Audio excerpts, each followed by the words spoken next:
മുല്ലശ്ശേരി പഞ്ചായത്തിൽ തിരുനെല്ലൂർ 1-ാം വാർഡിൽ കുടിവെള്ളക്ഷാമം രൂക്ഷം. 15ഓളം കുടുംബങ്ങൾക്ക് ഒരു മാസക്കാലമായി കുടിവെള്ളം ലഭിക്കുന്നില്ല. വീട്ടമ്മമാർ കാലിക്കുടവുമായി എത്തി പൈപ്പിന് മുന്നിലെത്തി പ്രതിഷേധിച്ചു. 2005-2010 സാമ്പത്തിക വർഷത്തിലാണ് ഈ തിരുനെല്ലൂർ തീരദേശത്തിന് വേണ്ടിയിട്ട് ഈ കുടിവെള്ള പദ്ധതി ആവിഷ്കരിച്ചത്. ആ അവസരത്തിൽ ഞങ്ങൾക്ക് നന്നായിട്ട് വെള്ളം വന്നിരുന്നു. ഒരു ക്ഷാമം ഉണ്ടായിരുന്നില്ല. വേനലും വർഷവും ഒന്നും വ്യത്യാസം ഉണ്ടായിരുന്നില്ല. 2010-15 വരെയും അത് കുഴപ്പമുണ്ടായിരുന്നില്ല. 15-20 ഇതേ പദ്ധതി 15-ാം വാർഡിലേക്കും കൂടിയിട്ട് നീട്ടിയെടുത്തു. അത് ഈ ഭാഗക്കാരുടെ ആവശ്യം അല്ലെങ്കിൽ നിങ്ങൾക്ക് വെള്ളം ഉണ്ടോ മതിയാവുമെന്ന് അറിഞ്ഞിട്ടൊന്നുമില്ല. അത് പഞ്ചായത്ത് അന്നത്തെ പ്രസിഡന്റ് അവിടേക്ക് കൂട്ടിയെടുത്തു 15-ാം വാർഡിലേക്ക്. അതിൻ്റെ ശേഷമാണ് ഇവിടേക്ക് ഈ ഭാഗത്തേക്ക് വെള്ളം എത്തില്ല. അവർ റോഡ് സൈഡിലുള്ളവരോ ആവശ്യമുള്ളവരൊക്കെ എങ്ങനെയോ എടുക്കണമെന്ന് അറിയില്ല. ഞങ്ങൾ ഇവിടെ 10-15 വീട്ടുകാർ വെള്ളത്തിന് വേണ്ടിയിട്ട് ഇവിടെ കിണറുകളിൽ വെള്ളമുണ്ട്. പക്ഷേ കട്ട ഉപ്പാണ് ഈ വേനൽക്കാലം വന്നാൽ.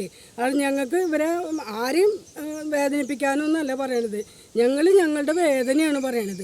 2005-2010 കാലഘട്ടത്തിലാണ് തിരുനെല്ലൂർ തീരദേശ കുടിവെള്ള പദ്ധതിയിൽ ഉൾപ്പെടുത്തി പൈപ്പ് വഴി ഇവിടെ കുടിവെള്ള വിതരണം തുടങ്ങിയത്. അതിനുശേഷം കുടിവെള്ള പദ്ധതിയിൽ 15-ാം വാർഡിനെ കൂടി ഉൾപ്പെടുത്തി. എന്നാൽ തിരുനെല്ലൂർ മേഖലയ്ക്ക് പിന്നീട് കുടിവെള്ളം കിട്ടാതെയാവുകയായിരുന്നു. പ്രദേശത്ത് കിണറുകൾ ഉണ്ടെങ്കിലും മിക്കതിലും ഉപ്പുവെള്ളമാണ് ലഭിക്കുന്നത്. ഈ വെള്ളം ഉപയോഗിക്കുമ്പോൾ ആളുകൾക്ക് ചൊറിച്ചിലും മറ്റും ഉണ്ടാവുന്നുമുണ്ട്. പൈപ്പ് വെള്ളത്തെ മാത്രം ആശ്രയിച്ചാണ് ഇവർ കഴിയുന്നത്. വെള്ളം വരാത്ത പൈപ്പിന് സമീപം വീട്ടമ്മമാർ കാലിക്കുടങ്ങളുമായി എത്തി പ്രതിഷേധിച്ചു. മുൻ പഞ്ചായത്ത് മെമ്പർ എൽസി തോമസ്, സരിത സുനിൽ, ശാന്ത, ദേവി, റോസ്ലി ഫ്രാൻസിസ്, സരോജിനി വേലായുധൻ, ഗീത തിലകൻ എന്നിവർ പ്രതിഷേധത്തിന് നേതൃത്വം നൽകി.